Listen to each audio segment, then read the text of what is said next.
pipes and things. Nope, all good. Have your parents been keeping the curfew? Yes. Though the Duke did take me for late-night ice cream twice a week, she never stepped foot out of the car. No one ever saw. It was our secret. Any changes in behavior? Mama chose that moment to sashay into the living room with a bright, "Voila! I made cookies!" Inside, I groaned. That 5 minutes could turn into 20 if Mama got talking.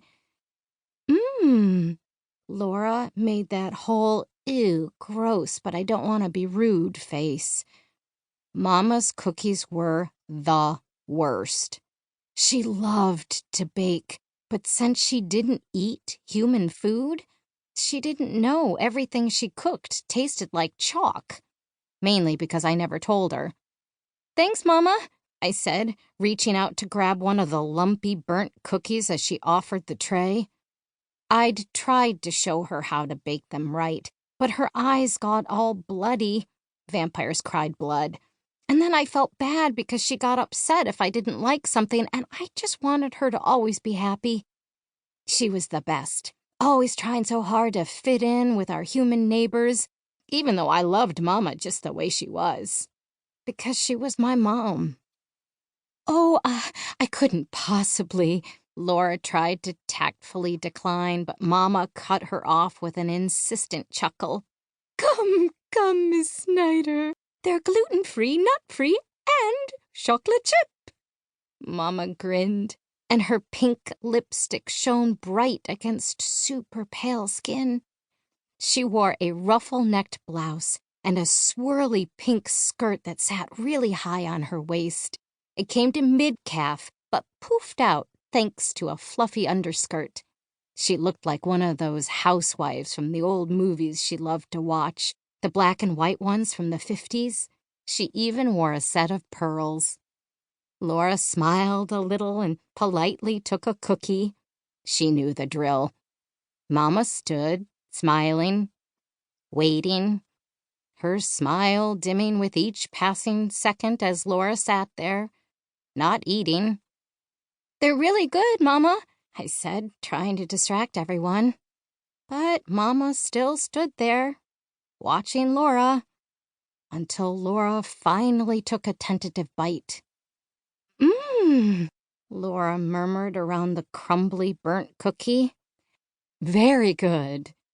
Liar. But that was all right, because Mama's smile grew really wide. "Wonderful! I'll be back with some lemonade."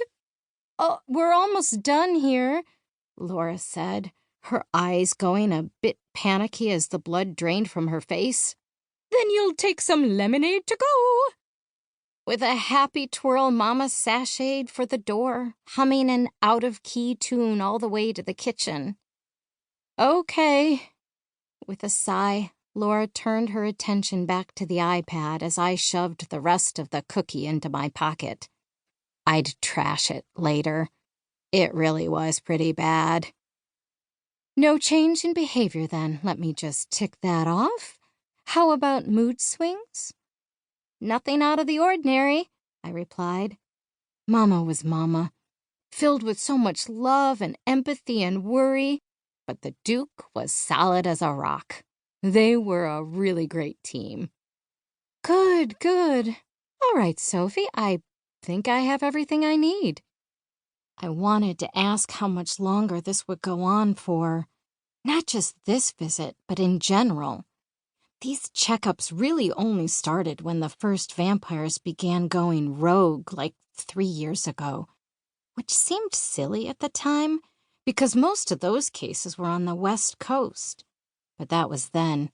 Now there were news stories almost every day about rogue vampires in the Northeast. My mom's told me having a CPS agent was for my safety, to make sure everything was all right and that they weren't affected by whatever was making others turn on their human families and friends. But I knew it upset them. Dinners were always weird after Laura stopped by. The Duke got quieter, and Mama filled the silence with chatter.